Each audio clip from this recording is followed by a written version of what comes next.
You're listening to the Joel Martin Mastery Podcast, home of the 2-hour deep dive interview with gold, platinum, and multi-platinum bands, including Stained, Blue Rodeo, The Arkells, Finger 11, Big Wreck, Moist, Bedouin Soundclash, I Mother Earth, Ill Scarlet, Neverending White Lights, Thornley, and many more. Please take a moment to subscribe to the podcast, as well as share, comment, and like. Now let's dive in to today's episode.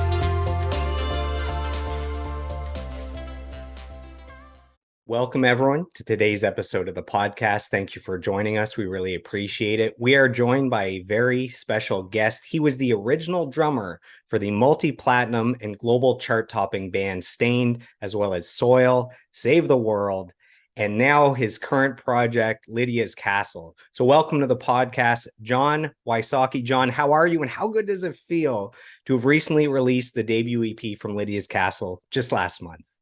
First of all, thank you, Joel, for having me, and hello to everyone who's watching, listening. It is awesome that we are able to finally get this thing out. It's been out for a little bit now, but yeah, it was just something that it was just the next step that we needed to take. And, I think it came out really good. I hope everyone else likes it as well, too. Amazing. So we're going to work our way through your entire career, your entire discography leading up to the release of that album. And we're going to spend a lot of time on that album to make sure that everyone is aware that it's out and why they should check it out. And I like to start by sharing with our listeners how I came into contact with the guests. So showing the power of networking, of building communities, of relationships. So in our case, back on episode number 58, I interviewed super producer David Bottrell. This guy's worked with Tool and Dream Theater and Coheed and Cambria, Peter Gabriel, as well as Stained. And when I was promoting that episode, I had shared a clip online of us talking about the making of Stained's album, Chapter 5. And one day I get a notification that the drummer from Stained, John Wysocki, shared a clip. And, that meant a lot to me, but it also told me, wait, I have access to this guy. I could actually message this guy. So I reached out to you and I just said, hey, I'm a huge fan. I have this podcast. I've had a lot of cool guests on. I'd love to honor you in your career. And here we are today. So it's just ask and you shall receive, which is beautiful. That's awesome. That's how we made it happen. Now, yes. I wanted to start off this episode powerfully. So I reached out to somebody to help me kick this off. Now, I have to share a very short story to set this up properly. So back in my early 20s, I did a road trip from Ottawa to Quebec City. It's about, 5, 6, 7 hours to see a triple bill. So there was Breaking Benjamin, Stained, and Three Doors Down. Breaking Benjamin and Stained being two of my all-time favorite bands. And for this to all come full circle, I have a quote here from the Breaking Benjamin drummer. This is from Chad Saliga. So this is what he has to say. Monster drummer. He says, I got to fill in for Sal last year with Stained. John is a true gentleman and wrote some iconic drum parts. We shared the stage with each other many times. I loved watching him play with a fire in his eyes. He plays hard at times, but also has a musical, delicate touch. John is the real deal, and I wish him the best with his new band. So that's Chad Saliga from Breaking Benjamin. I love you, Chad. He's awesome. Me and Chad always got along great, and he as well is such an amazing player himself. And he plans out his parts really well. And, he's awesome. So, and it was a pleasure to hang with him as well and his band. Yeah, both of you guys are the type of drummers that when you're watching the show live, as you lock on the drummer, you can't look away. It's like a car crash. There's so much energy there. There's so much showmanship. So I found that both of you guys had that in common, that you're not some dude at the back that's kind of hiding and playing. It's you could be out, man. They could put your drum kit right out front and you could be the star of the show. Yeah, well, thank you. I would put Tommy Lee or someone like that in that category, Morgan Rose, But thank you for noticing that. Thank you. You're very welcome. So, when our listeners, when they think of you, they think of, rock star, multi-platinum band, the very pinnacle of the music industry. But you had humble beginnings. Let's go back to the very start and build up from there. So, where did this love of music come from? And is there maybe an earliest musical memory that jumps out at you? Well, music doesn't really run in my family. So I'm really kind of the only one. My grandfather played some saxophone and jazz player back in the day, but that's about it. I kind of just always had an interest in, at first, the look of it, Kiss and, Zeppelin and like even earlier, the Beatles and stuff like that. And, and I kind of knew that's what I wanted to do, from a very young age. And my parents were supportive. They still wanted me to keep playing sports and get good grades in school, that type of thing. And I was just drawn to music, and I just kept going to see how far it could take me. And how did you gravitate towards playing drums specifically? I always looked at the drummer, like you and I were speaking about earlier, how your eyes just lock onto to someone on the stage, and it was for me. It was always the drummer, and I just was like, yeah, I could probably do that. I could probably do that someday. And I just kept going.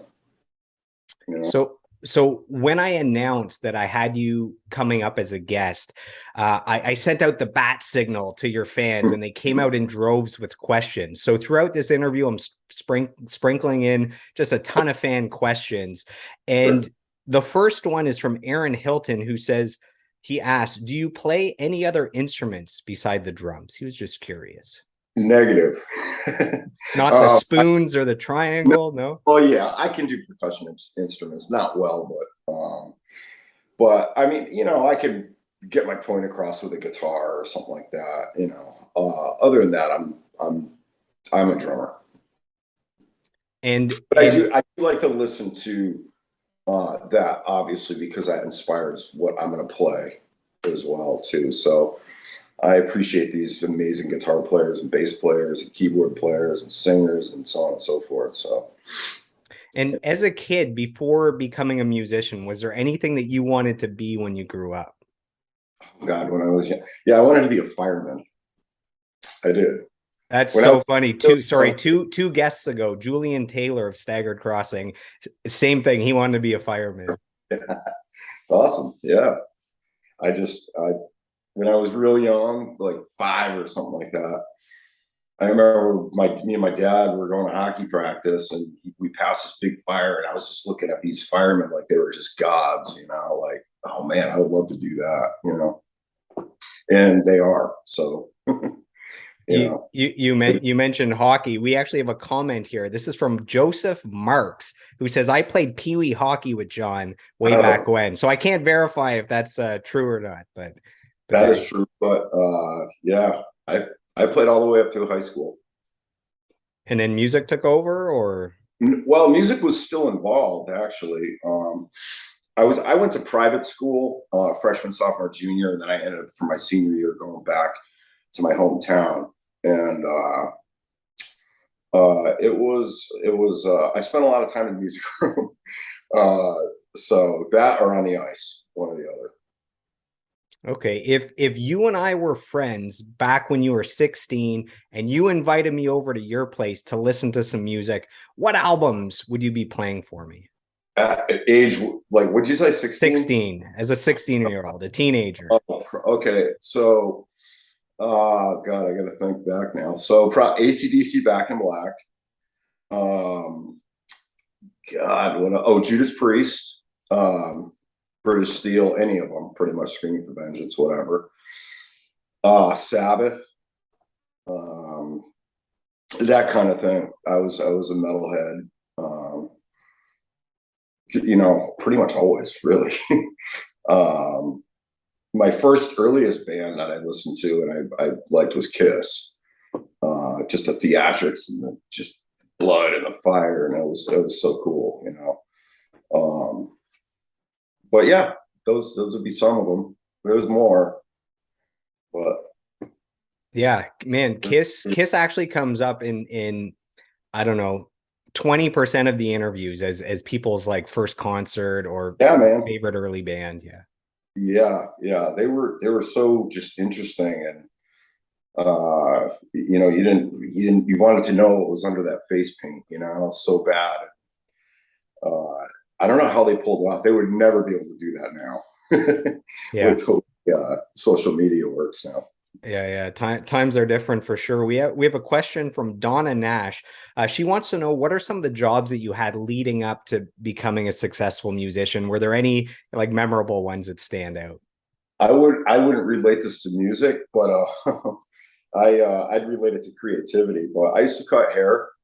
That was one of I was a barber hairstylist, and I sold motorcycles.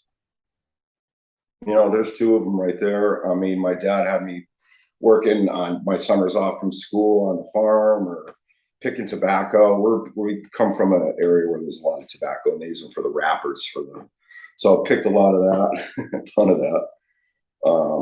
So yeah, I had those kind of jobs. We have a question from Brett Greenberg. How early on did you know you had something special to offer as a musician, and that this could maybe be something you could do as a career? Oh, probably not.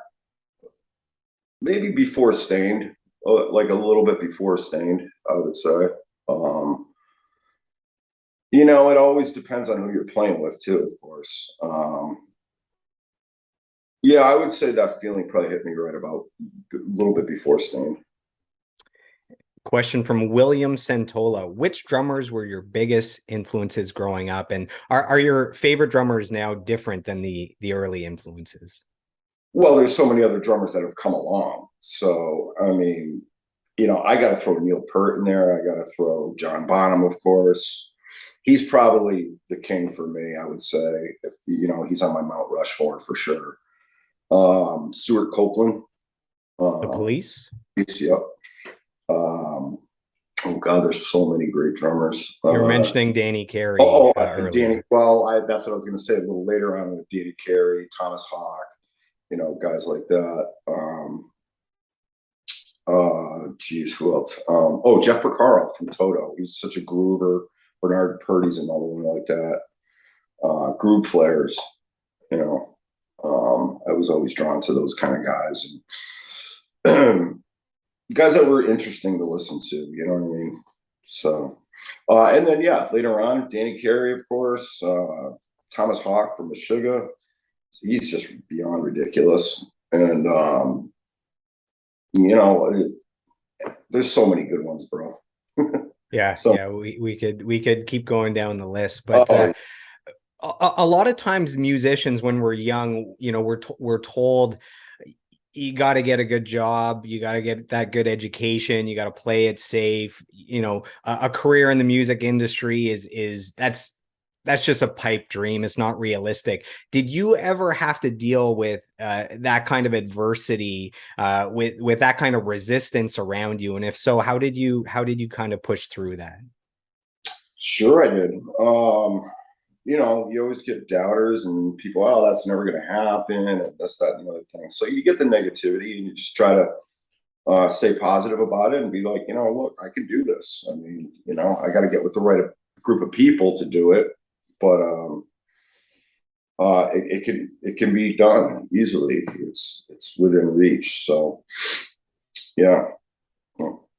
As we move into the start of Stained, we have a question here that kind of does a segue between. So this is from Sean Warden, who says, ask him about J-Cat, his band Oh, before Stained, how yeah. they came up with the name. And he says, I love their song Bong Hits for Breakfast. And I checked that out. He posted a link to it. So Okay, so that was a bit. It was me and Aaron Lewis, that is, and two friends of ours, Chris Bellini and Tori Sands. And it's just it was just kind of like a day gig for us, kind of thing. So we formed this 4-piece band, and we just went out and played just fun songs, you know, things like that. And actually, that's where It's Been a While and Outside were written with that group right That there. long ago, before the release of those songs? Yeah, that's how it started. So Josh Abraham, who was producing us, had heard It's Been a While and outside, and decided to put them on the Break the Cycle record. So yeah, so that's when that got started, that whole thing.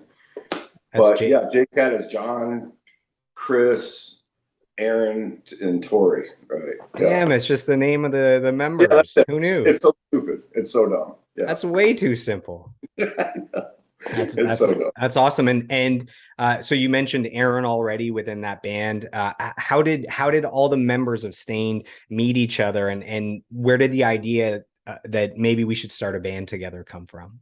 Okay, so I was in a band at the time, and Mike was in a band at the time, and I think we were both kind of like, you know, I want to do something else, you know, I want to write some music. So I knew Mike first, and we were just we wanted to get together and jam and that kind of thing.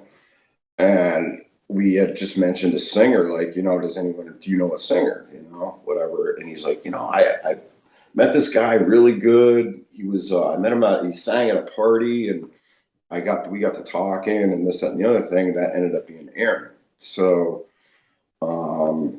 we had him come down. We all had a meeting at this local watering hole back at home, and we kind of that's where it started. Really, that's where it all started. We had a different bass player at the time, Pete McEwen, rest in peace, Pete.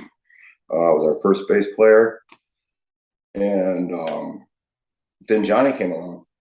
Johnny was in a killer band. And he was kind of at the end of that thing as well, and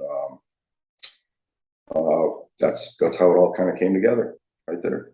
When you mentioned Johnny, it actually just brought back a memory. So that Quebec City show, I was front row. I was on the gate, on the cage, Yep. and on the barricade. That's it. And I was right in front of Johnny. And at one point in one of the songs, you know, I'm bobbing my head to the beat, looking this way. He's bobbing his head to the beat that way. And at one point, we both locked eyes, both bobbing. And there was a moment where he kind of like, "Hey," he acknowledged me, and it's like he knows I exist. So, anyways, that came to mind. Is it true that the original band name was Stain without the D, and you ran into trouble with another band having it? Yes, in fact, there was a few bands that have had that name. The guy Lit is one of them, and they used to be called Stain. And then there's this band back at home. They were called Stain as well, and they switched their name to Kilgore Smudge. I don't know if anyway. There's a little blast from the past for you. And we ended up throwing the D. How genius, you know? At the end of it. How insane is it? I mean, most bands never make it, like never become a household name. How insane is it that both Stained and Lit started with that same name and they both made it? I feel like I need to start a band named Stain and then quickly switch it to something else. Yeah. That's the secret sauce. That's pretty cool. Yeah. Those guys actually live here in town. I run into them from time to time.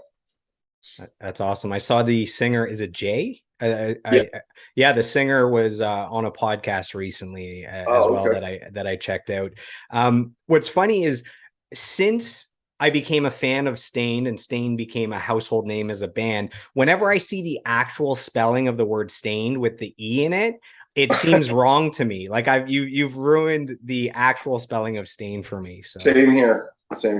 I'm guilty of the same thing. Yeah, it's like there's places around here, stained glass or like anything like that. We see the E. I know I do the same thing.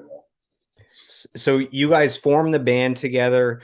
You start playing live shows. You build kind of a cult following. You guys scrape together about $2,500 to record your debut album, Tormented. Is that the best $2,500 you've ever spent? That's $2,500 I've ever spent, or we've ever spent. Yeah, probably, yeah, because it launched our career, and which ended up in the hands of Fred Durst. And at first, he didn't like the cover art. It's not that he didn't like the music; he just didn't like the cover art. It was like the religious undertones. There's like a Yeah, rosemary or a Bible with a knife in it, or it was pretty crazy. Yeah, I don't know what we were thinking. It was me and Mike set it up. Mostly Mike did, but yeah, man, it was pretty graphic. So so I can understand Fred not liking it.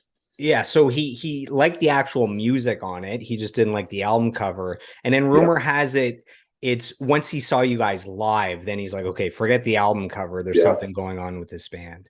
yeah. We came out. We got a last minute cancellation from this band, and we jumped on the bill because we used to trade off shows with this band back at home, and they're like, "Oh, we can't pull the whole band together to do the show, or whatever." We're like, "Well, we got this. We'll do it," you know. And it ended up being Limp Bizkit, and the rest is history, I guess, with both bands, you know. And then with Fred and his, business acumen, he's business savvy. He helped to get the band signed to Flip Records. Is that's the history? Yeah, pretty much. He actually at that particular show, he had Jordan, who's his partner at the time in Flip Records. Jordan is, the big guy. And he's playing the music through his phone, and Jordan's like, it sounds like crap coming through your phone, dude. So yeah, man, he fast tracked us to um, getting there a little quicker than some, so to speak. So that record deal with Flip Records that led to your debut major label album, Dysfunction. So that's in 1999. There was 3 singles. So you had Just Go, Mud Shovel, and Home. And that album went on to have a tremendous amount of success, but it didn't explode out of the gate. It was kind of a No, slow burn. It was 8 months, and then it went gold. And then, a year after the release, it goes platinum. And then after the success of Break the Cycle and 14 Shades of Grey, it ends up going double platinum. My question is, do you think it's a good thing that that album was a slow burn to success, to help you adjust to that level of fame and success? Can you imagine having the Break the Cycle success right out oh the gate, and maybe that would have, the band would have imploded or something? yeah, I think the Break the Cycle, if it happened, well, that obviously Dysfunction led to Break the Cycle. However, yeah, I don't know how that would have been, man. You're right. That would have been. I don't know, but I think it was great the way we kind of came up, and it was kind of gradual, and then it peaked and it hit big with the Break the Cycle, and so on and so forth. What was it like hearing your songs on the radio for the first time? I mean, maybe you got some radio play with Tormented, but for sure the 3 singles on Dysfunction were mainstays, top 10 hits, some of them on rock radio. Yeah, I actually played in a couple bands before, and I've heard myself on the radio, but not with that kind of production that we had. And also, with the backing that we had behind it, it was awesome, man, to just hear Stain, like, for the first time. It's actually coming home from a beer league hockey game. I was driving home. I'm like, oh my god, here, that was pretty neat. That's awesome. So I remember being 14 years old. I'm in high school.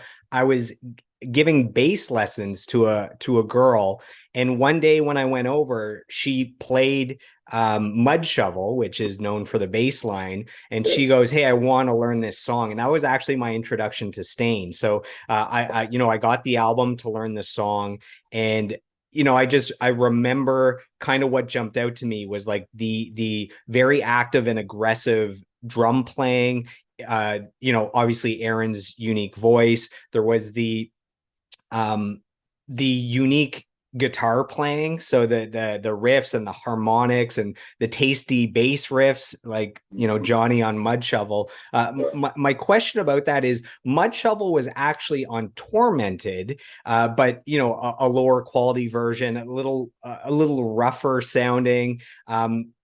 What was the decision to have that as the one song that you would carry over from Tormented, have it on Dysfunction? Did you think that if it had a better recording, some slight changes to the arrangement to make it a little more accessible, that could be a hit? because that was the breakthrough song for Sting. Right. Yeah, I suppose that could have been the case. Yeah. But the production surely adds so much to the song. And, we were pretty lucky. So going from Dysfunction to Break the Cycle, we also had that live version of Outside with Fred on it, which kind of carried us into Break the Cycle. So that song was huge. It was huge. And then it's been a while, so on and so forth. But yeah, Mudshell is just that's an oldie. I mean, that's on the first one, obviously, Tormented. But yeah, that was always one of my favorites too. Yeah, it's crazy. I mean, that song came out so long ago, and streaming is a newer technology. That song has 100 million spins just on Spotify. So there's probably the same amount on Apple Music and the others. How crazy is that after all these years, starting from scratch with streaming long after that song came out, still has 100 million plays. Yeah, I didn't even know that until you just mentioned it, but wow, that's pretty amazing. Yeah, it's Yeah. unbelievable. So there's a hidden track on that album called Excess Baggage. How do you decide if a song should be an actual song on the album in order, or to hide it in as a hidden track? How do you decide that? I don't know. Whoever started the whole hidden track thing, that's all it really was. Because Korn had some hidden tracks. It was a thing, right? Limp Bizkit probably had some. Korn did. Korn, I think it was Korn who did it. And there was a few, Deftones did it, I believe. There was a few bands that had like that. It was kind of, I don't know. It was just a phase in music that, and production of CDs and so on and so forth that, you let the thing play when you fall asleep and all of a sudden, whoa, you hear this song, come like 12, 13 minutes after the last song. So that just reminded me. I forgot about this until right now, but when Korn's album Follow the Leader came out, I remember buying it, playing it, and I thought I had a broken copy because the first, I don't know, 13 or 18 tracks are just 3 seconds of silence. So they have it where it's track 1, there's nothing, 3 seconds, track 2, 3 seconds. It goes all the way up to like 18, and then the album starts. And I thought I had a broken record until I let it play all the way through. Yeah, I remember something like that, and I think they changed that because it was kind of like, all right, this is annoying now, But yeah, I vaguely remember that though. Was the song Excess Baggage, because that's a very raw acoustic song, is that kind of a precursor to songs like Outside and It's Been a While? Like it's a projection of what might be coming, not just the really heavy stuff from the earlier albums.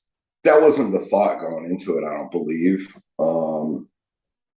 But if it was, then cool. I mean, other than that, it was just a extra track. It's only in looking back that we can kind of put those pieces together. Kind of just try something out, make it a little different. I don't know. That whole hidden track thing, whatever. Yeah, I hear you. So you had mentioned track is usually silence. Yeah, you had mentioned the song Outside. Yeah. I mean, it's crazy. It's just on the Family Values tour in 1999. Aaron's going out for an encore, decides to play this old song he had where the lyrics were never finished. Fred Durst joins him. 2 years later, that becomes a hit on radio. The same song that was already done 2 years ago becomes a massive #1 hit on radio. And that hit comes out just like 2 or 3 months before your next album. Like the timing couldn't be better. Is Outside the most important song in Stain's discography? Maybe It's Been a While is there as well, but is Outside up there?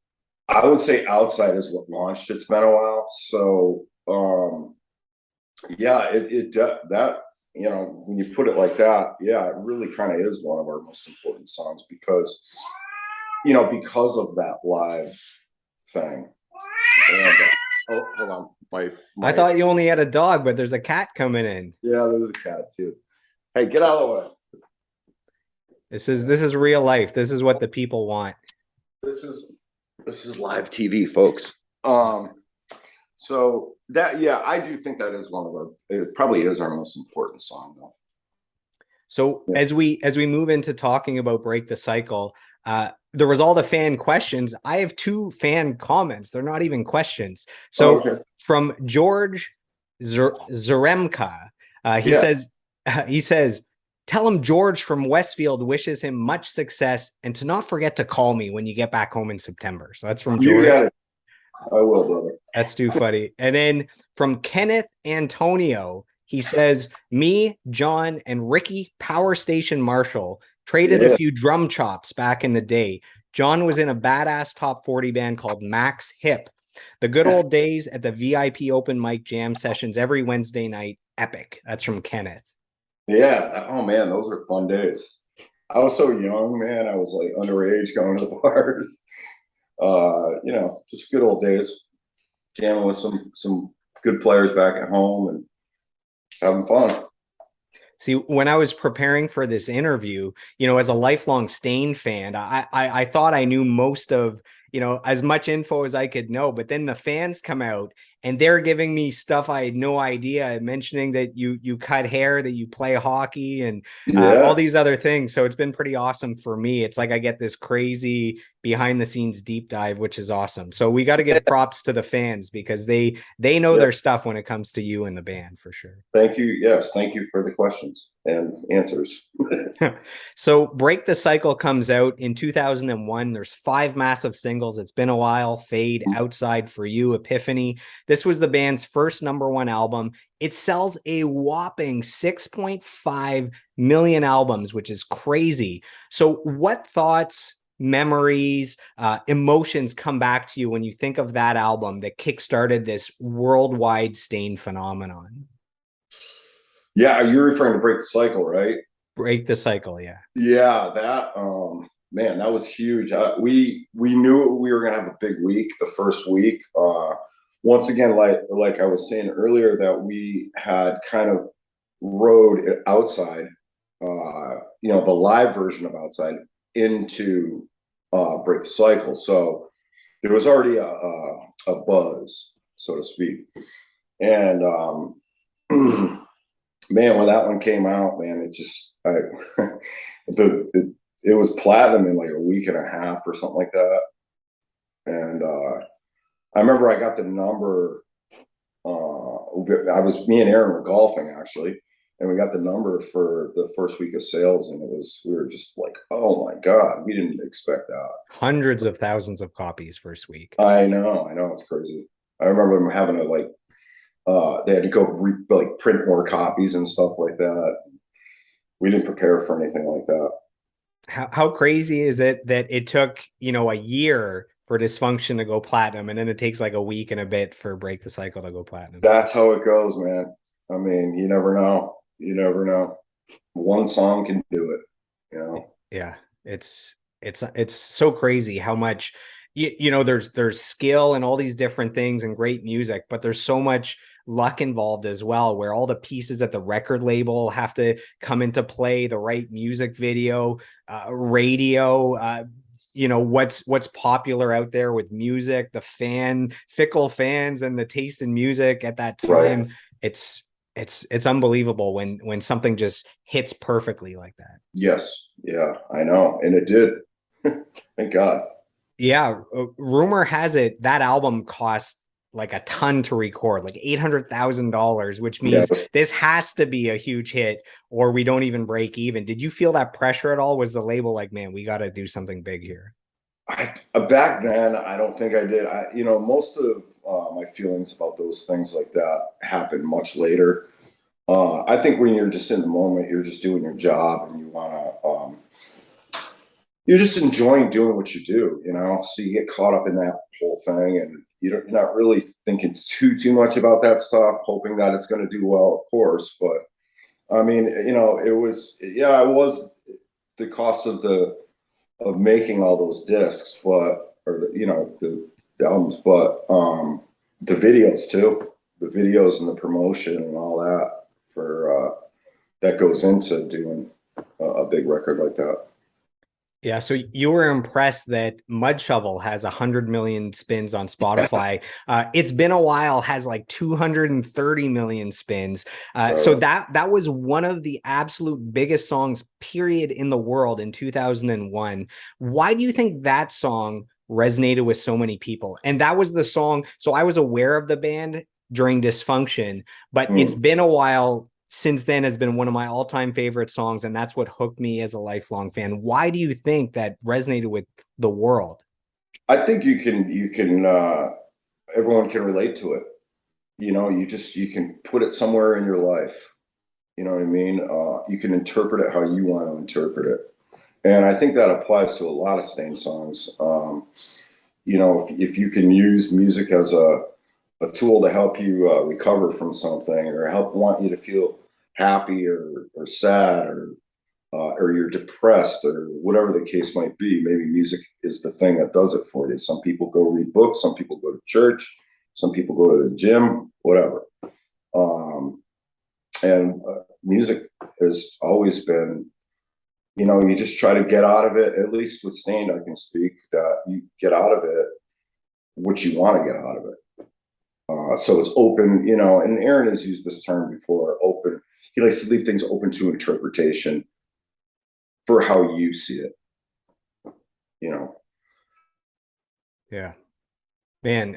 So, you know, almost nobody makes it in music. I mean, like very like the 1% actually like makes it in music. And then out of that 1% that makes it, almost none of them will ever experience an album as big as Break the Cycle or a song as big as It's Been a While. So those two things, what is it like? You live through both of those, and there's like almost no human being on the planet that can relate to that.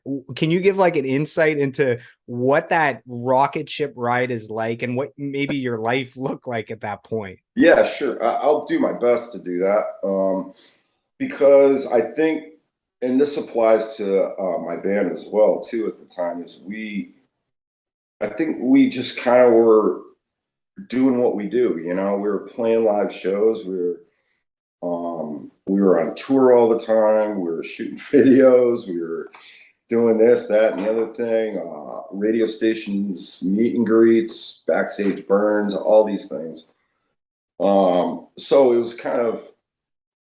was a job, but it was a job you love to do. So to me, I didn't look at it as a job. I guess it kind of technically is, but everything's just happening so fast at that time. So this is now when Break the Cycle was out. Okay. Looking back on it, now that I'm so far removed from it, from 2001, it's pretty amazing. And I try to put myself back into that place from time to time. And, I can remember certain things and certain feelings that I had about it. I don't know, man. It's more stepping back and looking at it now that I can really truly appreciate it for what it is, the music, and I've always appreciated the fans. I mean, that's without them, there's no way we could have done what we did too. So the people that came to our shows and the people that supported us, and, there's no way we could have ever done it without them. Man, No way. it must be hard to put into words, you know. It It's just really hard. is. How do you encapsulate that entire, 2-year span? It's It, like, it was a great feeling. I remember feeling really good, really proud. Uh, I was happy for everyone in my band and the guys that work for us and stuff like that. And, so yeah, I mean, I remember those feelings. I mean, it was pretty awesome. we have a fan question here from Luka Radulovic. He says, "Break the Cycle has some of the best drum production I've ever heard. Can you share how you were able to achieve that signature sound? Best wishes," from Luka. Well, a lot of your sound kind of can. This doesn't apply to every drummer, I guess, but everyone has their own approach to it. Is the way you kind of hit the drums too. It's not just the actual drums themselves; it's how you hit them, or where you decide to place certain things. And you just try to be as creative and as grooving, moving with the song as you possibly can. That's what I try to do with Stain, and I still do. We have a question from Joshua Koloski. You were talking about, some of the crazy things that happened during that period in time. He wants to know about performing. What was it like performing at award shows and on late night TV shows? So he mentions the MTV, VMAs, Jimmy Kimmel, The Tonight Show with Jay Leno, Howard Stern. What was that experience like? That's not the same as having your fans in front of you and feeling that energy. Sure, Howard Stern was always awesome because I'm such a huge fan, but I'm also a fan of Jay and Jimmy Kimmel as well. And they were awesome for having us on as much as they did. The award shows wasn't really our thing. We did one, the one that the Britney Spears snake one. We did that's like the most famous one. That. Yeah, I know, right? She sat right in front of me too at the award show. But that award show thing, I don't think was our vibe. So, I mean, I believe we were invited to other ones after that. We never went, but yeah, that wasn't our thing. But doing Kimmel and Leno and obviously Howard, was awesome.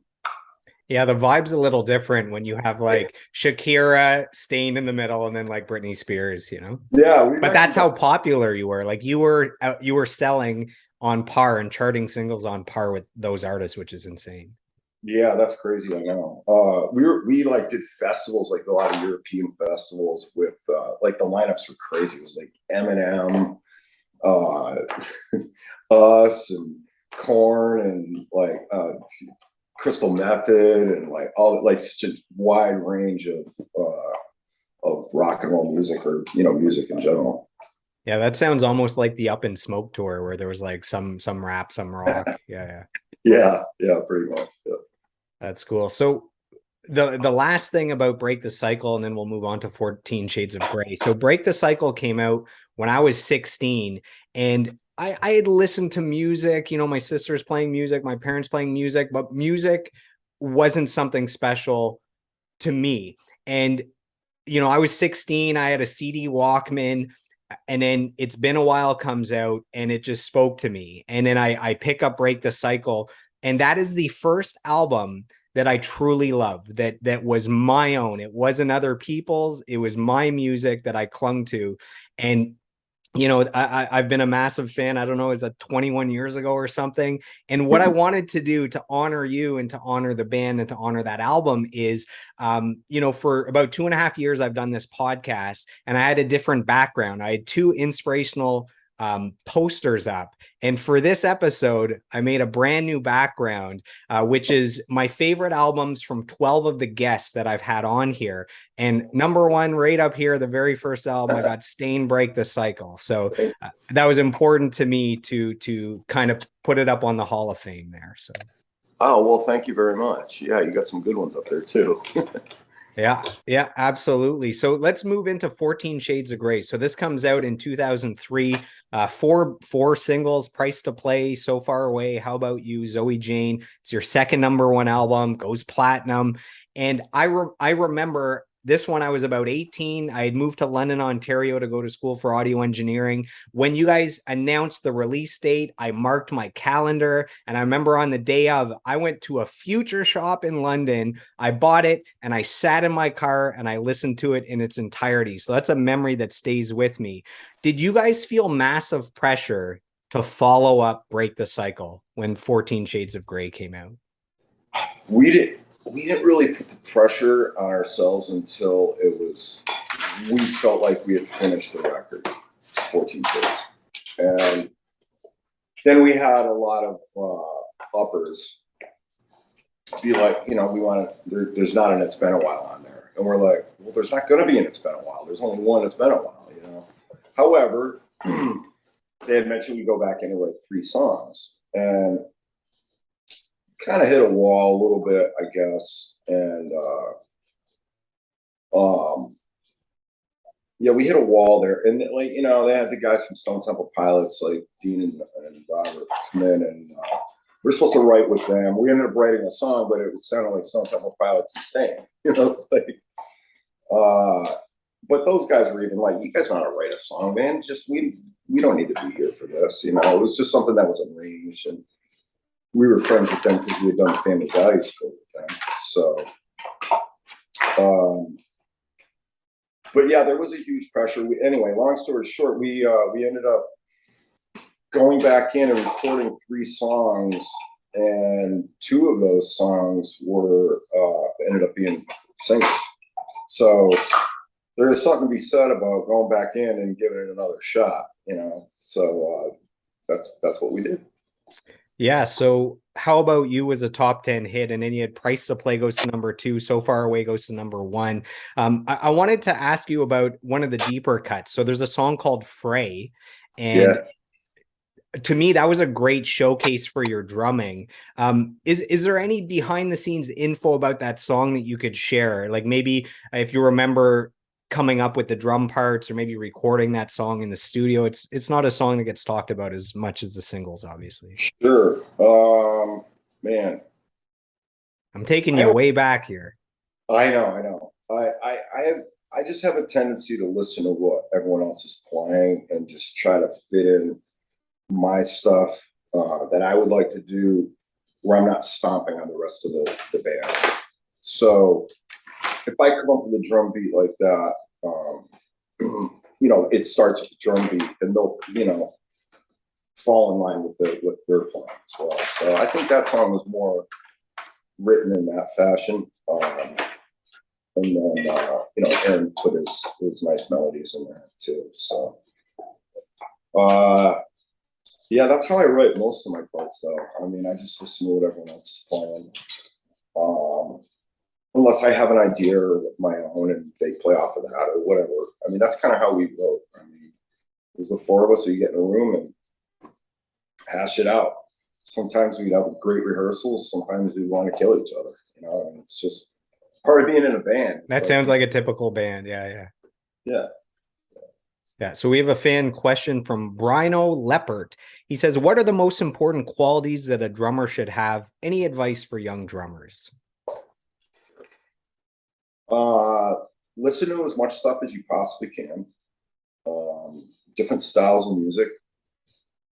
And really hone in on the bass player if you're a drummer. Because you want to always lock in that solid foundation with any song, any group that you play. That would be one thing, or 2 things. But don't let anyone tell you that you can't do it. I mean, you can do whatever you want to. I mean, it takes a lot of work. If you want to work at something real hard, that's you know, if you want something bad enough, rather, you'll put in the work for it. And that's really what it is. And I think some people have gotten away from that a little bit. And sometimes they try to take the easier way out. And to me, there's not really an easy way out. I think you just have to do it. And then once you do it a few times, you know, it becomes second nature, and you get better at it too. There's another deep cut on the album called Blow Away. Is it Blow Away? Blow Away. Yeah. So that song, my question is, there's a kick that goes through the entire song. There's got to be 500 times where you have to hit that kick perfectly. Is that challenging to do? Like, if you play that song live, do you need then for, you know, like Aaron to do outside acoustic so you can go like get a foot massage and then come back in and finish your set? How hard is it to play Blow Away? Oh, it's not really that hard. It's you know, on all 4 beats of the measure, so it's pretty easy. It's just getting your foot conditioned to do it. That's really all it is. It's not that hard. You know, I on a song that's similar to that would be like Foo Fighters or something like that, My Hero. So yeah, you know, that Dave Grohl asked him. It sounds harder than it is, I suppose, for the non-drummers listening. What's up? It sounds harder than it is for us non-drummers that are listening, and just hear this steady kick that goes for 4 minutes, you know? Yeah. No, you just condition your foot to do it, and it's not that bad. So we have a really deep question and comment here. So this is from Bob Plate. Sounds like his nickname is Stretch. He says, how does it make you feel to know that bands you've been in have helped save people's lives like mine and many others? Well, thank you. That's a great compliment. And yeah, man, it's kind of a heavy weight a little bit at times. But it's also awesome too that if you know, it's like what we were saying earlier about if you can use music to get yourself into a certain place or out of a certain place, or just use it as an outlet for something, and that's great, and it's a great compliment. So thanks, Stretch. So in 2005, you guys released Chapter 5. That is because it is the 5th album, if you're counting Tormented. So a few people were confused when it came out because, you know, they're starting with the major label debut. So this is the 4th album, right? But Yeah. us Stain fans know what's going on. So that's Chapter 5. And that featured 5 singles right here: Schizophrenic Conversations, Falling, Everything Changes, and King of All Excuses. So this is your 3rd #1 album. Again, it goes platinum. And right here is a massive #1 hit. It seemed like every album you guys put out had at least one song that was like a massive #1 hit that was able to carry that album and have people go out in droves and pick up the album. Did it feel like you guys were on this streak of somehow always having this #1 hit? No, it didn't feel like that at the time. It was harder than it looked. No, it's just every time you have to try to better, you know, make it better than the last, or something different than the last one. And you know, we did obviously come back to the roots of the heavier stuff, but I think 14 Shades and Chapter 5 were a little bit more of the pop side of Stained. There are some heavy songs on there, but the majority are just, you know, they're all well written, and it shows a different side of what we do. It was a lot of fun to make that record. I was dealing with some issues at the time, but that one was fun. So you're talking about some of the songs were more a little softer, more melodic, showing a different side of the band. So Everything Changes is one of my all-time favorite songs in the Stain catalog. You also mentioned there's some heavier songs. So Falling was a top 10 hit. Was that one of the most fun songs to play? There's like, you know, it starts with a badass drum part and pretty heavy. That was fun to play. Yeah, it was fun to write. It was fun to play. I mean, it's a good song. The video sucks, but I mean, whatever. I remember when that was a hit. I remember thinking that it seemed like it was a showcase for you as the drummer. Like it put you right out front when the song starts, and it felt like a win for you personally. That's what I felt. Yeah. We used to open shows with that from time to time. So. Oh, that's awesome. We saw your dog for a second. So there was a sneak peek of your dog. What's your dog's name again? Briley. Okay, there you go. Riley. So if Riley comes like back, Riley with a B in front of it. Yeah. Briley. Awesome.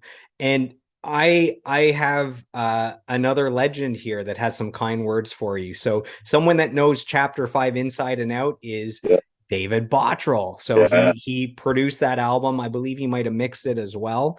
And if not, then I apologize. So this is what David says. He says, John is yet another one of the great drummers I've had the privilege to work with. He's the engine of the band and was a pleasure to work with. He also knows how to find unique locations to build a studio. So can you share the story about the recording studio? So he mentioned he went over this story during the interview I did with him. There was a warehouse and you had to go through a certain type of venue to get into your studio. Can you share that? Okay, no, he's talking about our studio. Okay, not where we recorded Chapter 5, but it was our studio. It was upstairs from a strip club. And we were known as that band that had we had a studio we had a studio on one side and then a rehearsal space on the other side. And on the bottom floor and second floor strip club. So that's what David is referring to. And so yeah, it was always fun, having inviting people up, and when producers would come from people who come from out of town or whatever, bring they get all kinds of entertainment. Yeah, he was saying that it was memorable that maybe to get to certain parts of your studio or your jam space, you actually had to go through the strip club. I don't know if that's true, but Yeah. I said, you know what, that doesn't sound that bad. And he goes, Joel, have you ever been to a strip club during the day? He goes, it's not what you think. So those are his comments.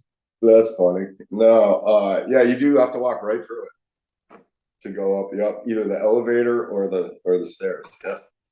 That's too funny. So during the clip of David Bottrell and I talking about Stained, I gave you a compliment where I said, I think that John is underrated as a drummer for how good he is and his contributions to the band, and also that you do something unique that I don't hear with many drummers is you have a way to create hooks with your drumming, especially with your work on the hi-hats, work on the cymbals.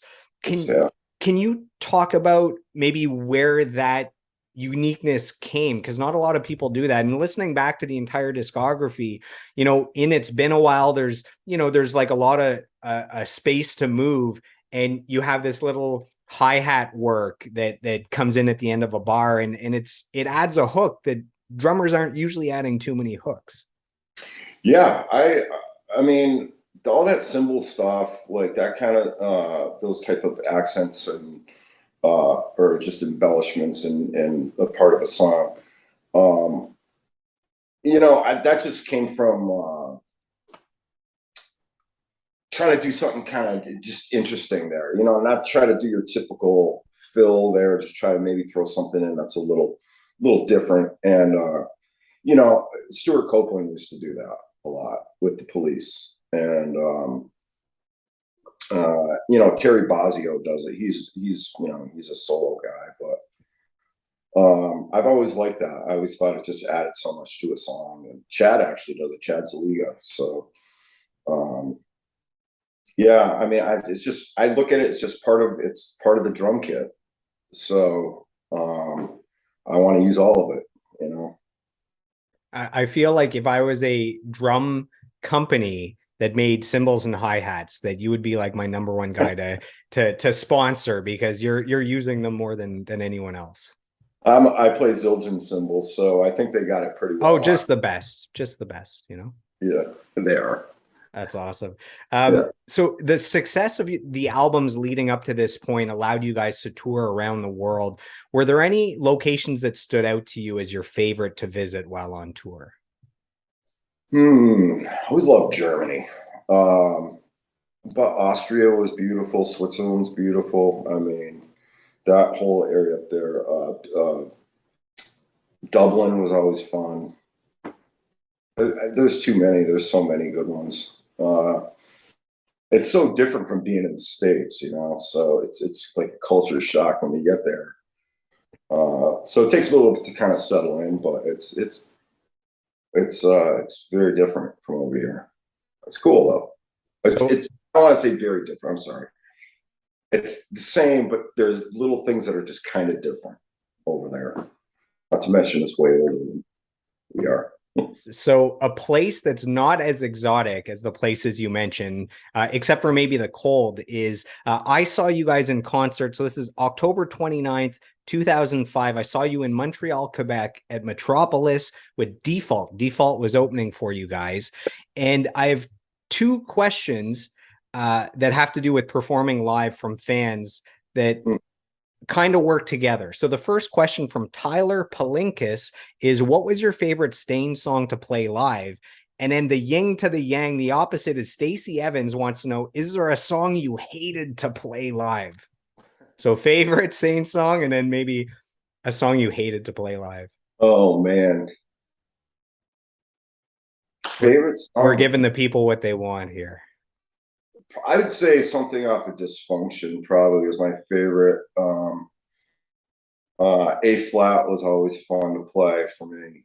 Oh man, Suffocate. It's just because they rock so hard. it's just fun to dig in like that. And then, Maybe there's a song that doesn't showcase much on the drums. It's kind of boring. Like you just have to go through the motions. I'm not sure. yeah, maybe.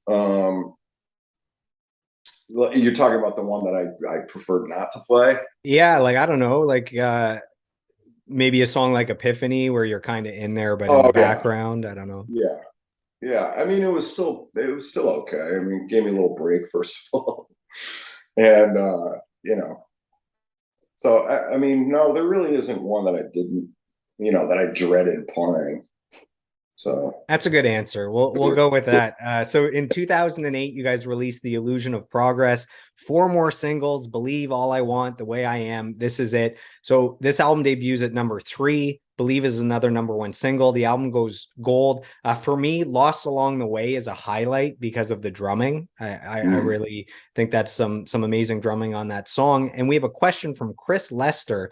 Which song was the most challenging for you to play as a drummer? Is there anyone that, I mean, you're the one that wrote the drum parts, so I guess they can't be so hard that they're almost impossible to play. But was there one that was like really challenging, maybe to recreate live? Recreate live. Recreate might be the wrong word, but yeah. Yeah, no, I got what you're saying. I can't really think of anything off the top of my head. Once again, it would probably be the dysfunction stuff. Um, maybe something off of that. A flat was kind of had that, has a lot of little cymbal inflections and things like that. No, I don't have like a Meshuggah bleed type of situation like Thomas Hawk has. So I think everything was just fun, and I tried to make the best of it, man. Have as much fun up there as I could, and maybe on a certain night, yeah, I could pick a song. I just can't right now pick a song. That's all good. The single "This Is It" was featured as a downloadable song in the video game Rock Band. Just for the video game nerd fans that we have that listen to this podcast, do you happen to play video games? And if so, are you playing anything now, or do you have any all-time favorite games? If you don't play games, just say you don't play games, and that's all good. No, no, my all-time favorite game is the NHL game. So I'm a huge hockey fan, obviously, and I go through phases of video game playing. So like I'll play for a while and I'll just shut it down for like 6, 8, 10 months, whatever, a year, whatever. Yeah, so that's the extent of my video game It's playing. a very sporadic video game player. And Yes. what's funny is another recent guest, when I asked their favorite video game, they said NHL 94, which is like the pinnacle of video games back on the Yeah. Super Nintendo. Are you talking that far back or closer Oh to? yeah, they're all good. I mean, they've actually gotten more difficult as they've gotten, now we're in 2022. But yeah, that one was a good one. 94, 98, I think was good. There was some good ones. Some bangers. So we're down to the final Stained album. So this is a self-titled album, 2011. Four more singles, Not Again, that goes to number 1, Eyes Wide Open, top 5 single, Now top 10 single, Something to Remind You, debuts at number 5. So I actually, listening to this album with a good pair of studio headphones, I actually really like the sound of that album. There's like a thickness to it that just Yeah, like feels great. I don't know if you know what I'm talking about. I It's know hard to put exactly. that into words. Yeah, the guy who produced that record was a great engineer, really good at getting sounds. Maybe not so much the best producer, but Johnny K. I'm speaking of, but yeah, that album's tough. That album was tough to do. Now is probably my favorite song off of that. Wannabe's pretty good.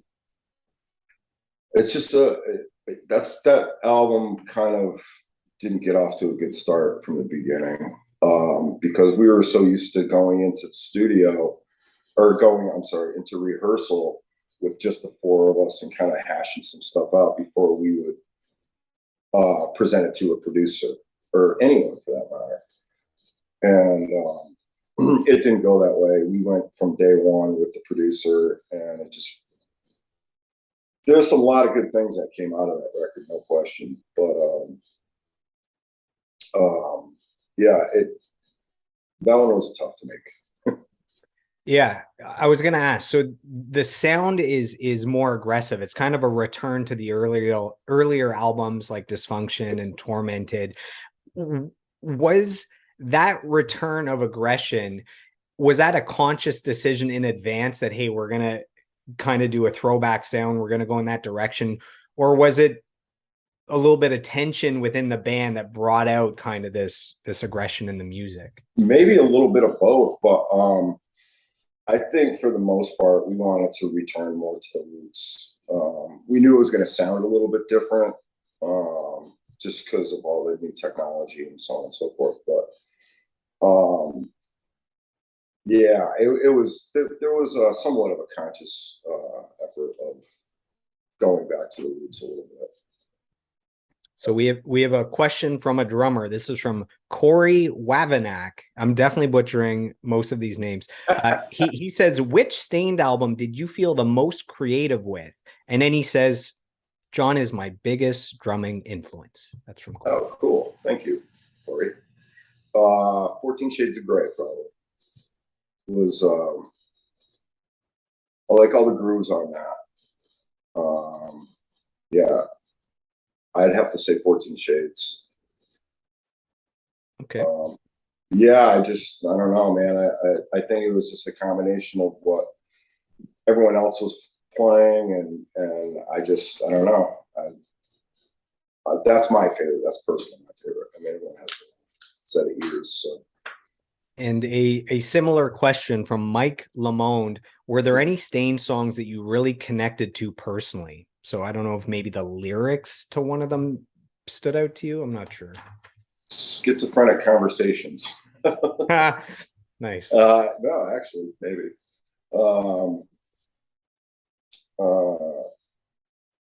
Yeah, probably. That's on 14 Shades too. It's I can't think of the name of the song right now. Sorry, my bad. I can't think of the name of the song. That's all good. But one of the songs on 14 Shades. 14 Shades. Yeah. Okay. Awesome. So this self-titled album, that's the band's final studio album, and it's your last album with the band. So it's been about a decade, and the band hasn't released any other studio albums since then. So as we transition outside of Stained into the other work that you've done, I just wanted to do a quick recap, just for you to understand how crazy that career was. So taking the whatever it is, 20,000 feet back approach. So with Stained, you guys had 3 #1 albums, 5 albums that went gold, platinum, or multi-platinum, 15 million albums sold, 25 singles, 6 of which were #1 singles, 13 of which were top 10 singles. My question is, when first starting the band, you're going back to, I believe, 95, 96. Could you ever have imagined that all those accolades would be attached to your name and your band name? No. I don't think anyone does. I think that's what you want to achieve, but it doesn't always work out that way, especially in music, because it's a really tough business. Not saying it can't be done. I'm saying it's just a tough business. But to have all that attached, yeah, that's it's amazing. I mean, I like I said, I've had a chance to look back at it now since there's been so much time since being with those guys and finishing up that last record. But yeah, it's pretty amazing. I mean, you're giving me some of this information right now that I just didn't know numbers on certain things.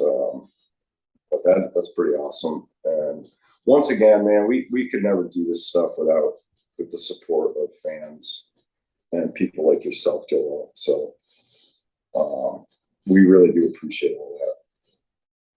Amazing. Final Stained question is, let's fast forward into the future. So it's, I don't know, 200 years, 500 years, 1,000 years from now. Let's say most of today's music has disappeared from human consciousness, but one Stain song, just one Stain song, Oh, could remain that people yeah. listen to. What one Stain song would you choose to represent the band? It doesn't have to be a single. To you, one Yeah. song lasts the test of time into the future. Wow, one song, that's tough, man. I want people to still keep rocking, so I would have to say probably Mud Shovel. Mud Shovel, man, Yeah, that's a good choice. yeah, Yeah, that captures the essence of the band, I believe. pretty much, yeah. Yeah, the aggression while still having the commercial appeal, it kind of gives everything, you know. Yeah, it's got a little bit of it. That's a good choice. So after Stained, you move on to becoming the touring drummer for the band Soil from 2011 to 2012. And my question is, after being in a band like Stained for 16 years, playing with a new band for the first time after all that time, was there a sense of freedom there, that it was something new? Yes, and it was fun. We had with Stained, we had gotten in such a rut with so many things. It was nice to not have to have all that. I wasn't involved in the business part. All I did was play drums for them and hang out with them and have, we just had a good time playing music together. Yeah, it was that was a we had a lot of fun. And what was your favorite part of playing with Soil, or is there a favorite memory that comes back from that time? Sure, the Live in London show. That was the first one, and Your first show with them? yeah, yeah, it was they had brought back the Scars record, and they wanted to do all the songs from Scars. So they grabbed me to do it, and I ended up staying there a little bit longer after.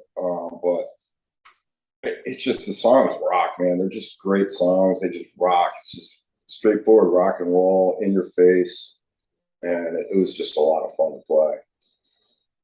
So we have a question here from someone that is going to remain anonymous just for a second, and once you give the Okay. answer, then I'll expand on this. So this question is, what is your favorite hockey team? Boston Bruins. There you go. So the question is from Soil's tour manager. So this is Eddie Tourangeau, and he has a Okay. follow-up to asking that. He goes, after we did Rock on the Range, we had to find a place to watch the game when the Bruins made the playoffs. And then he says, he gave me my shot on the road, helping me become the tour manager and the backline tech for Tantric. Tantric was awesome back in the day. He says he's a class act and the best guy you could ever meet, always taking care of those he cared about. So it's Eddie Tourangeau, and he gave me permission to share something here. So I'm going to share my screen. Let me know if, can you see this? Yeah. So this is a picture of you Me, and Eddie. Ryan, Eddie, and that was my drum tech right there at the time, Casey. So these are, within this picture, are members of Soil, Non-Point, and Drowning Pool. Am I correct? They, between their Ryan, entire discographies. yeah, Ryan was in both Soil and Drowning Pool, yeah. And he's the Amazing. one all the way to the left, the little guy. There you go. So Eddie is the guy with the hat beside you, who Yes. for the last 48 hours has been messaging me a bunch of amazing stuff about how much he loves you, and you helped build his career and you're the best. And so that's like your number one fan right there. If ever like you go to battle or something and you need one person in your corner, you got to take Eddie, because that guy will take a bullet for you. So Yes, he's awesome. Great guy. So we are going to move on to Save the World in 2017. So you recorded an album called One with Save the World. For our listeners who maybe haven't had a chance to hear that album or aren't familiar with that band, what can you share with them for them to go and check out that music? Well, the musicianship in that band is amazing. And I'm referring to the other two guys. um, so Dan, Tracy. Well, let me start with Save the World. First of all, it's a rock band as well. It's a little on the prog '80s side. but the songs are really done really well, and the musicianship is fantastic. And most of that stuff was planned out well before I was the drummer. I had just moved into Nashville. I was talking to my friend Dan Tracy, who's the singer, guitar player, keyboard player, everything pretty much for Save the World. And I was out in LA at the time. I was living out there for a little bit, just trying to see what's going on in the music world and blah, blah, blah, whatever. He called me up. He's like, you got to come and check out Nashville, so on and so forth. And he had mentioned this project. So that's how Save the World started. But it's really good stuff if you listen to it. I hope you do. And you guys have a connection going back to Springfield, Massachusetts. Is that correct? Well, we played in a band together for a long time back in the 80s. And Dan has always been a mentor to me because he's just such an incredible musician. And yeah, so we were able to hook up and do the Save the World thing when I moved to Nashville. And you've been in Nashville for about 10 years now. Almost. And yeah. Was the that project, Save the World, and Dan, was that the main reason that you moved to Nashville? Because that was in place ready for you? Well, what happened was I flew from LA to Nashville and came here to check it out. And I just knew right away that it was, I mean, you're surrounded by great musicians around here, you know, whether they're country players, bluegrass players, jazz players, rockers, you know, I mean, there's everything here. Everyone, you know, obviously Nashville's known for country music, but there is a little bit of everything here too. But yeah, so I moved, so I came here. I'm like, oh my God, I love this vibe. You know, it's just musicians everywhere, bands everywhere, the whole thing. It's totally not like LA, you know, like Sunset Strip back in the 80s, you know, something like, it's nothing like that. But Nashville was. So yeah, so I decided to move to Nashville. And then shortly thereafter, that's when the Save the World thing came up. So I have some kind words sent in from another incredible drummer. This is from Rich Bedo. So this was the drummer for Finger 11, Saint Asonia, and Saint Asonia. So he says, this is a longer one. So sit back. You look like you're comfortable. So you're okay. So this is from Rich. He says, I spent some time with John opening for Stain back in the day. Always super cool and always made me feel welcome. John's drumming has inspired millions of young players, including myself. His unique use of splash cymbals, that's what I was talking about, truly became a sound of his own. Not many drummers can say that. When a Stain song came on the radio, you knew it. You knew it was them long before Aaron sang a note. John is a big part of Stain's sound. Myself and every other musician I know agrees with that. I was so pumped to see John has a new project, Lydia's Castle. With great songs and an absolute legend on the drums, they are bound for greatness. God bless, John. You are loved, sir. That's Rich Bedo. Oh, Rich, thank you so much. I love you too, brother. Rich is awesome as well, too. Amazing drummer. The little bit that I did here of Saint Asonia, he's killing it on that. And then as well, obviously, with Finger 11. So thank you so much, Rich. And he was actually out in Europe. He was drumming with Daughtry. They were playing to like 90,000 people at these festivals in Europe. So he's had some big things happening recently. That's great. Yeah, and Chris is awesome, Daughtry. He actually lives in town as well, so I run into him from time to time. But he's good people. Amazing. So let's talk about the new band, the new project, Lydia's Castle. So the band started in 2020. So this is Tanya and Cody during the lockdown decided to put together this project. And then apparently you joined a year later, 2021. What's the connection between them and you? How does this come to be a band? Okay, yeah. So me and the bass player that I was working with at the time had introduced us together. And I just wanted to get their vibe and see what they were all about. And I'm sure they wanted to do the same with me. And we hit it off personally on a personal level at first. And, you know, I really liked what they were up to as far as the music was shaping up to be. And and we shedded that music for, I don't know, for a good 6-8 months, maybe longer, before we went in to actually record it. I mean, we have some not so good recordings of it as well, but so we went in and recorded the 5-song EP, and we're in the process of writing more right now. So it's pretty awesome, and we're pretty excited about it. And I hope everyone else likes it as well, who listens to it. So we have a fan question for Lydia's Castle. This is from Joshua Koloski. He says, Mhm. how gratifying is it to now have this new project that seems to be elevating and making a name for itself? That's from Joshua. It's awesome. I'd love to see every step of the way that we're what's paying off, you know what I mean? The hard work, or the work that we're putting into this, is paying off. And it's, you know, it's a little different than how Stained came up, which is kind of cool for me, because it's just a different side, you know? I mean, I'm basically starting from the ground again and trying to come back up. So, which is fine with me. When you say it's different than the way Stain came up, are you talking about like where we're at now with the industry and the Yeah, lockdowns and technology and the way you get all your of that. music out, the way you build a fan base? Exactly, all of that.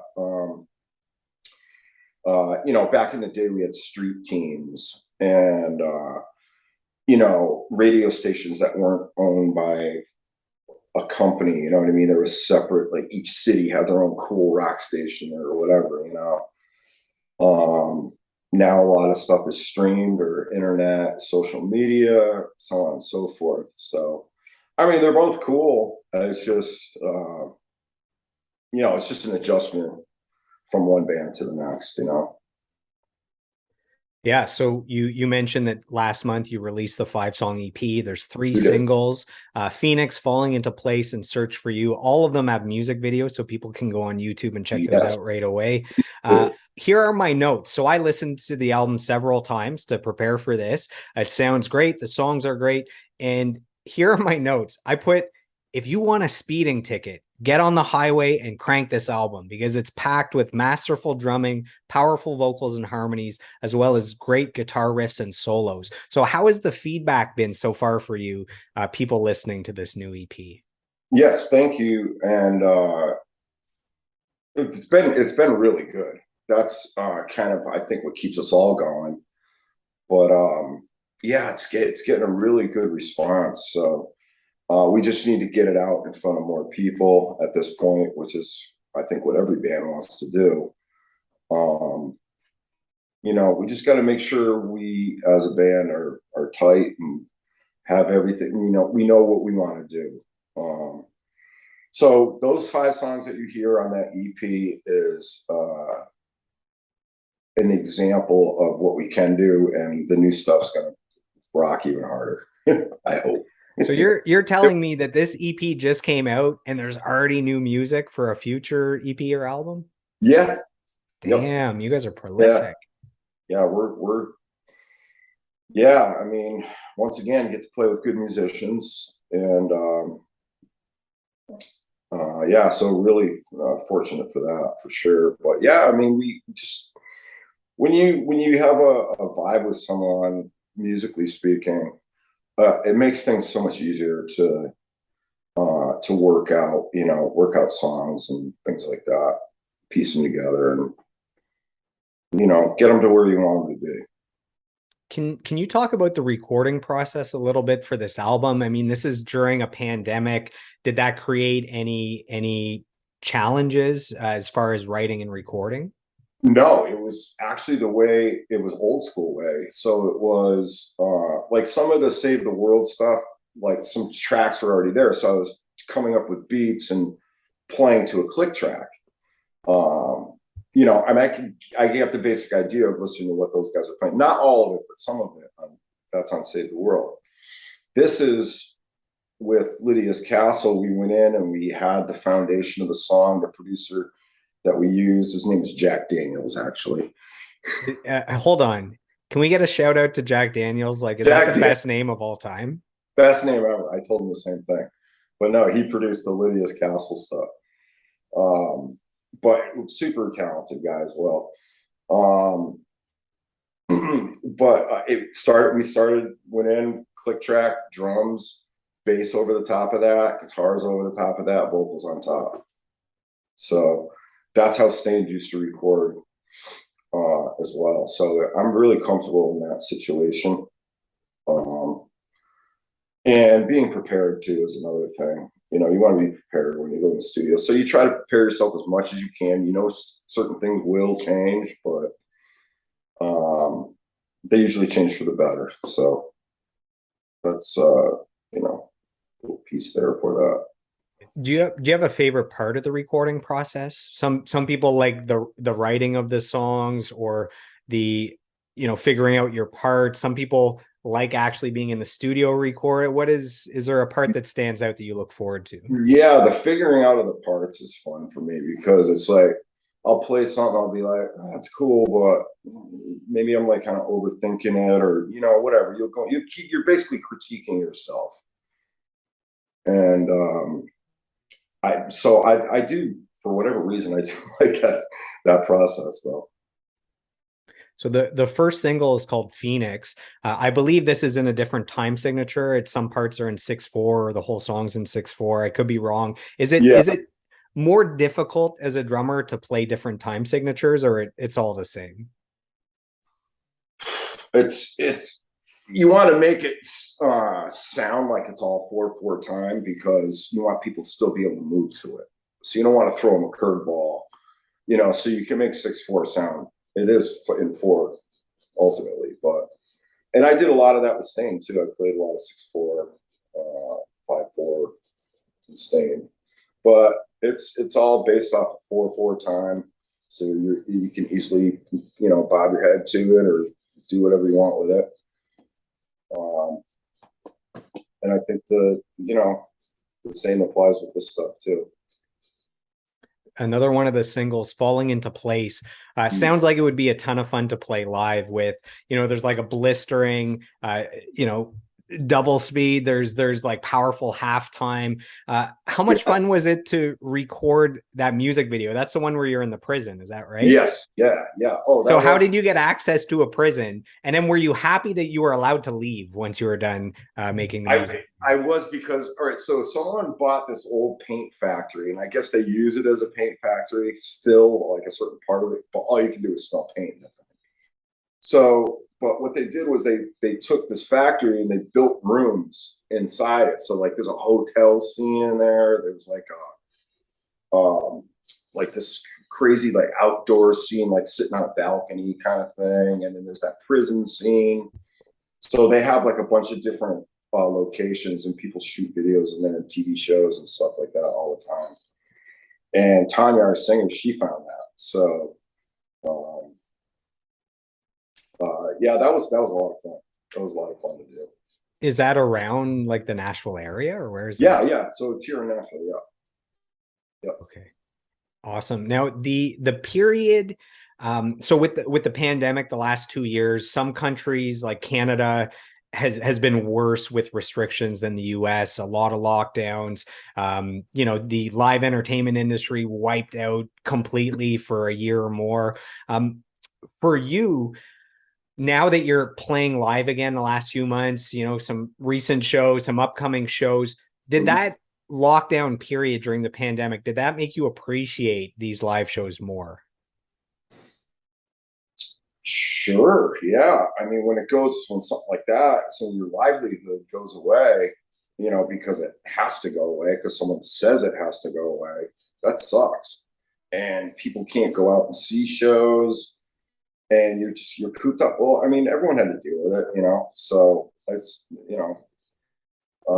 it's good that Canada has more restrictions than the United States, because as soon as they lifted all these restrictions, I mean, everything went back to normal. So they wonder why the spike in COVID cases is going back up. Anyway, and by the way, can everyone just wash their hands after the bathroom, please? That should be common sense. That has nothing to do with the pandemic, right? It totally should do. I mean, I don't get it. But yeah, that it's just nice to be at least back to some kind of normalcy. I don't think it's fully there yet. And, you know, a lot of shows and tours and things like that and festivals have been postponed or canceled or whatever. And people are able to go do those again. So that's great. That's what we need, man. We need to survive as humans to be able to do that. Yeah. Are there any plans for some bigger tours for the band? Maybe Canada? Just asking for a friend. Yeah, in 2 weeks, we have a show with Saving Abel, Lydia's Castle does up in Flint, Michigan, which is kind of close. So if anyone it's drivable.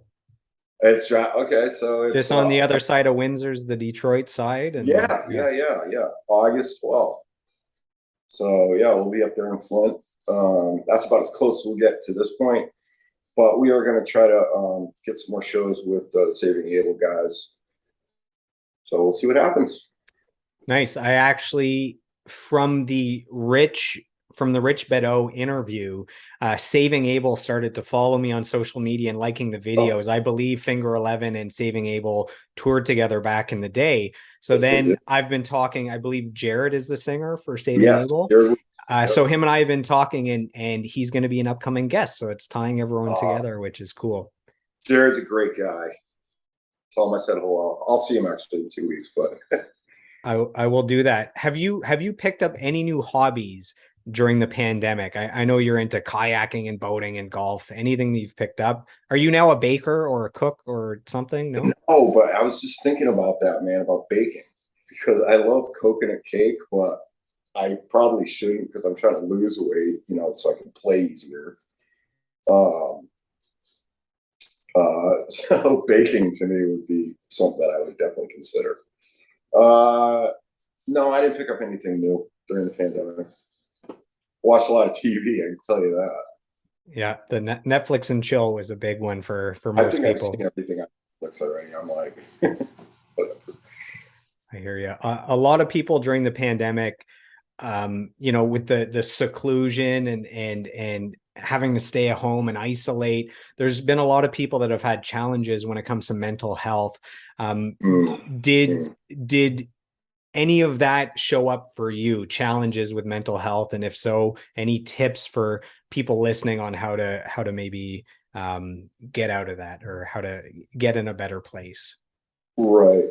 I'm not a psychiatrist, so I mean, yeah. But I mean, I don't know. I mean, I would just say if you're going through something like that, I mean, try to look at something that's positive, whatever's positive to you, whether it's, you know, your animals, your dogs, cats, whatever. A book, a good book, or, you know, watch something on TV or listen to some good music or something like that, something positive. When you're feeling like that, you know, that kind of does the trick for me. Other than that, you know, it's just life, man. Got to go through it, and you got the ups and downs. And when you're down, just do whatever you can to pull yourself out. You know, go to church, whatever, something like that. For our young musician listeners, do you have any advice for them? So if there's a 8-year-old, 12-year-old, 16-year-old that's, you know, picking up an instrument, considering, you know, starting a band, joining a band, maybe a career in the music industry, do you have any advice for beginner musicians? Take lessons. I definitely think that's a good building foundation, building block towards, you know, if you're going to be a good player, or maybe you should choose something else. Because, you know, being a musician is not for everybody. I mean, a lot of people want to do it and they try really hard, and just maybe it's just not for them, kind of thing, you know. It's not all glamour like you see on TV. No, and it's really not either. But it is fun, and if it's something you love deep in your heart, I mean, you can do it. You can do it. And just always, you know, try to reach out. Try to this whole yip yapping back and forth about band, you know, this band this band that, and all that. Don't do that. Don't do that. It doesn't make you look good. It doesn't do. You never know, that band might help you out someday. or someone in that band might be in your band someday. Who knows? You never know with You might be opening for them. You might end up on the same label. You might have the same exactly. management. Yeah. Management, right? All that, yeah. And just you know what? It's just not a good look. It's just not a good look. So practice, obviously, that's a given. I think lessons is a good foundation just because you don't have to take them forever. But I've noticed the guys, especially in this town, Nashville, the guys who do have had formal lessons and stuff like that are just so knowledgeable of their instruments, you know. And it's from that. There's only one way you can get it is through lessons and practice and watching videos. And you know, that's the other nice thing about social media too, is you can actually go on and you can get a lesson online. So that's something we never had. Yeah, I remember having to, you'd have to physically go in person to get lessons, or, we had primitive like guitar tabs that you would print out to learn. Now it's like you can watch an expert play almost any song on YouTube and walk you Yes, through it. You're getting like free, legit one-on-one lessons. correct. You are. I know. Yeah, Yeah. that's kind of nice. Whatever works. Got to practice too, though. Yeah, man, you've now had a, I don't know, 25 plus year career in the music industry. That's hard to More do. than that. More than Yeah, that. I don't yeah. want to like say 30, say 35, and then, I don't want Oh, to make up numbers. So I conservative 25. yeah, yeah, closer, or a little higher, just because I mean I played in so many other bands when I was younger, growing up too. You know, the first gig I ever played, I was 17 when I first played in a bar. So technically, you're considered a professional musician at that point. But I guess yeah, 25 is like the start of Stained, maybe is that's yeah. been No, like no, you're 25 safe there. years. Okay. Yeah. So a few decades as a professional in the music industry, what do you account for that longevity? Like how have you maintained a career for that long? And then how do you keep this fun after all these years? Like how are you not sick of this? No, it's music, man. It's what I love. It's something I've loved since day one. I mean, I don't know. I can't, it's not something you can just lose. Um, it's it's in me. You know what I mean? I can't. I don't want to get it out. I mean, I don't want it to go away. I want to play until my body doesn't allow me to play anymore. I mean, I know maybe up here I might not be able to play, but I can't. I have to be able to have my, especially drummers, have to have their whole body to be able to play. So until I can't play anymore, I'm going to try to go as long as I can.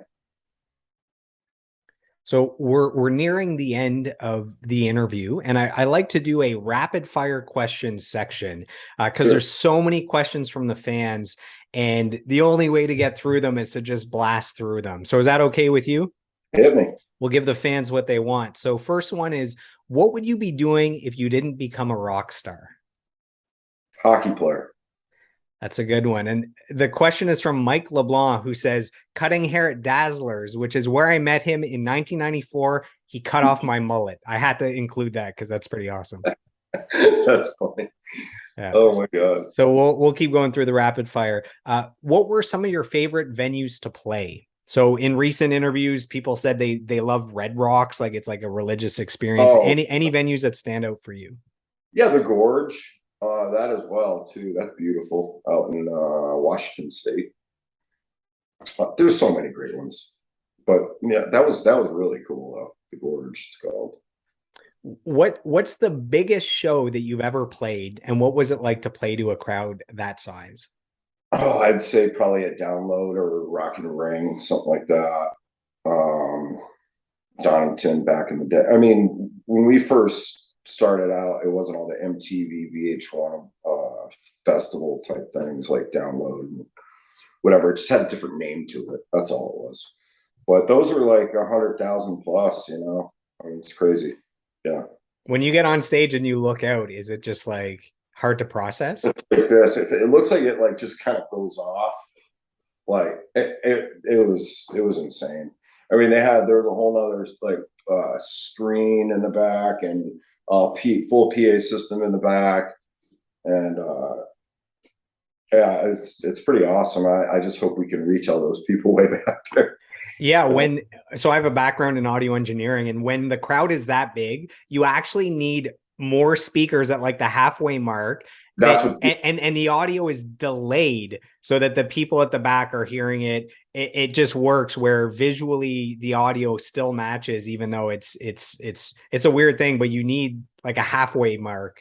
It's like a couple milliseconds off of what he's actually singing. Yeah, it's strange. Which band were you the biggest fan of before you shared the bill with them? Oh God, Corn. So you were a big Corn fan before. Yes. Okay. Yeah. They were the pioneers back in like was it 93 the self-titled debut? Yeah, I think it was. Yeah, I remember seeing. 92 maybe, 92. I Anyway, saw them in Northampton, Massachusetts, at this place called Pearl Street, and they tore that place up, man. And I was like, that's how I fell in love with them there, right there. You know. yeah, I only saw them a few years ago and they were amazing. Like I Yeah. don't know, 4 years ago and they were incredible. Yeah. Well, they got Ray Luzier on drums too, and he's a monster. Awesome player.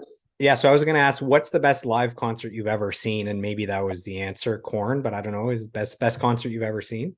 Yeah, Corn definitely be in there. Rage was awesome too. Rage Against the Machine.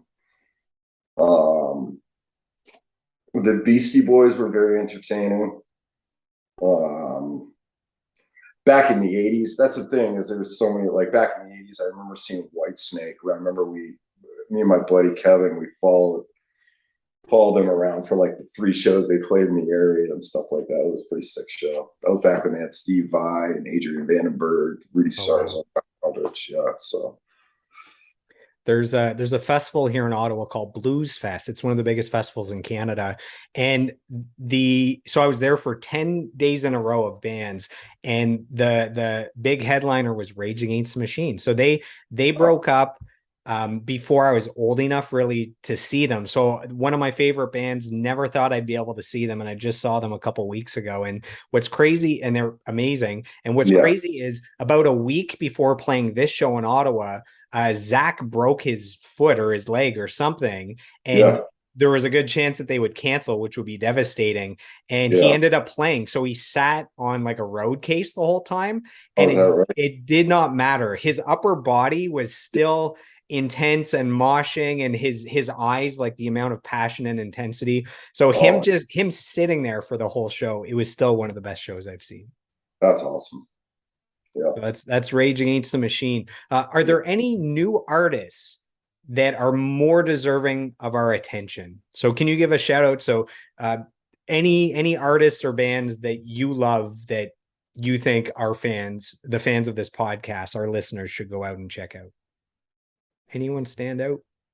New 3 Days Grace is awesome. Yeah. Um, God, They have lots of fans. Anyone that's less known than 3 Days Grace, but that's a powerful shout out. I know, They'll appreciate that. Um, oh, good Lord, God, there's so many bands. It's so hard to like. That's all good. We can do next question if one doesn't come to mind right away. Yeah, I'm. There's some bands I just can't really. That's all good. I mean, I would just say support local music.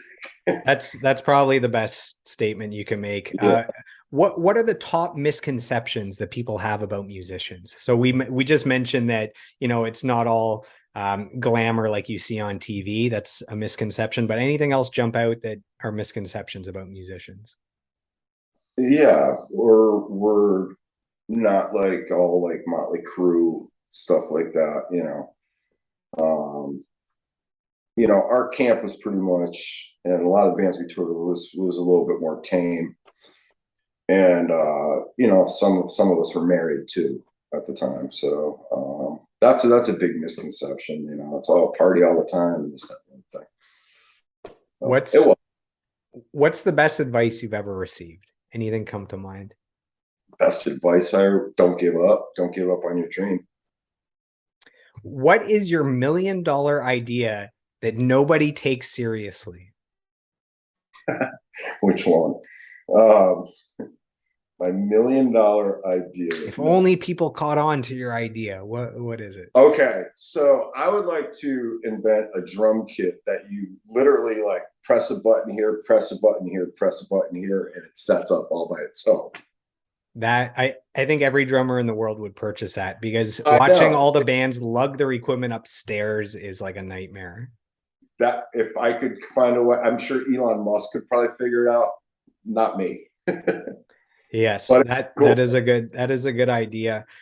Did you ever get to a point where you seriously considered quitting music? Maybe when things got really bad somewhere at some point. I would Maybe say as a broke musician starting out, or whenever. no, no, no, definitely not that. No, I don't think I ever did.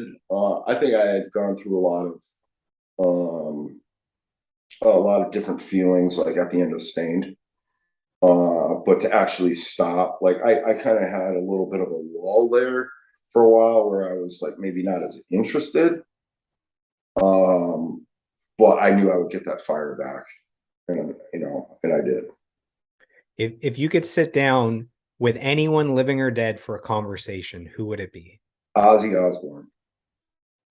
Damn, you that was like the fastest answer we've had so far. Yes. Is he just like a hero of yours, or you know what? He No, might be the most interesting conversation you could have. yes. So both of those things. He is a hero to me, of course, because I mean he's freaking Ozzy, man. But yeah, oh god, I could imagine his stories. I was just listening to Sirius the other day. It was him and Bill Ward, and they were talking about like some other players that played in that same same era of music, Black Sabbath and so on and so forth. Uh, and oh my god, they had so many cool stories. I was just like, I had to go because I had rehearsal. I'm like sitting in the car listening to it. They were so entertaining. I couldn't imagine sitting down behind cameras. Yeah, Ozzy would have stories for days, I'm sure. Uh, Are you into books? And if so, do you have any all-time favorite books? yeah, one of my favorite books is Ahead from Corn, Brian. Um, he went through a lot of stuff, and I don't want to speak on his behalf, of course, but Yeah, he left Corn. He found God. There's a lot of stuff yeah, involved there, right? yeah, but it goes through his whole journey and all that. And So it's a it was biography. really inspirational to me, and I read both of his books are really good. So in the music video for Lydia's Castle, you were in prison. So let's say you were falsely accused of something and you were on death row and you got one final meal. What would that death row meal be? You can throw in a dessert if you want. Something With with that maybe. coconut, What's that? something with coconut in it. Coconut? So Yes. like a Thai meal with coconut or something? No, more like a coconut cake. Oh, you're going full on dessert. Okay. Oh, yeah, man. Hey, I'm It out. So, it's your death row meal. It's right. the calories don't matter. No. Final rapid fire question. Um, when you find yourself in a rut, what do you do to get out of it as quickly as possible? So you kind of answered that with the mental health stuff during the pandemic, with music and books and positivity. Yeah, I mean, everyone goes through those moments, and you just got to find a way. Whatever, everyone has their own ways of dealing with things, and you just got to try to pull through, man. Pull through. You know. So final, let's see here, final three questions. And these are a little deeper, a little more difficult to answer. You can have longer answers, whatever is needed to get these answers across. So do you have any musical dreams that are in your heart that you're still working towards? I mean, you've accomplished so much. Is there anything that is still there, bucket list, working towards? Musically speaking, yeah, I think I'd really like to get my band now to the next level. Um, that's a goal I would like to try to make happen. Um, I'm not saying be as big as Stained or anything like that, or some of these other huge bands, but some level of success that where people like what we're doing, you know, or and want to hear it, that kind of thing. So that, yeah, I still have a fire to do that. When you look back on your life and your career, what are you most proud of and what are you most grateful for? The fact that I've been able to do what I love to do for a good portion of my life, um, I'm very grateful for that. Our higher powers all give us that, and I'm appreciative of that as well. Yeah, man, it's it's been crazy. It's you know, Stain was probably obviously the height of my music career, and but I'm still able to play, and that I'm grateful for. Final question. All right. If you could go back in time and you could sit down next to your 10-year-old self. So you've had a lifetime of experience and lessons and mentorship and highs and lows. What advice do you give cute little John sitting there to help him move through this life? Don't get as involved in drugs and alcohol like I did. I was able to pull myself out of it. I mean, I've been clean and sober now for a while. But it's really tough to get out of, especially either if it's very accessible, and also, you know, if you want to go down that path too. I would tell myself to be strong and not go there. Yeah, and unfortunately in the music industry, it's not only that it's accessible, it's oftentimes celebrated, right? Like a lot of our favorite rock stars are the crazy ones, and a lot of the top books and biographies are the crazy ones, right? So it's a tough industry where it's almost like you're cooler and more popular and more celebrated if you are all messed up and on drugs. Yeah, you know, the sober way is, believe it or not, a lot of those bands that we toured with are all sober now too, and they still rock just as hard. And it was just a phase that we all go through, I think, at a young age, and having all of this stuff made so available to us. You know, you have to really have a lot of self control, and just try not to go down the dark path. So for our listeners that have been with us here for the last 2 hours or so, if they want to reach out to you and say, hey, I love the interview, or hey, where can I see Lydia's Castle play live, or anything, where do they go? So a website, I guess, for Lydia's Castle. And then if you want to share maybe your Instagram or Facebook, whatever you feel comfortable with. Yeah, it's just my name, really. And then there's a fan page too, that a buddy of mine set up. That too. No, I check it though. So it's John Wysocki from Stain fan page or something like that. And then Lydia's Castle, is it just and Lydia's Castle? That'll just be everything. The way that website is set up has everything from our EPK to photos, interviews, things like that, which I'm going to post this on there as well.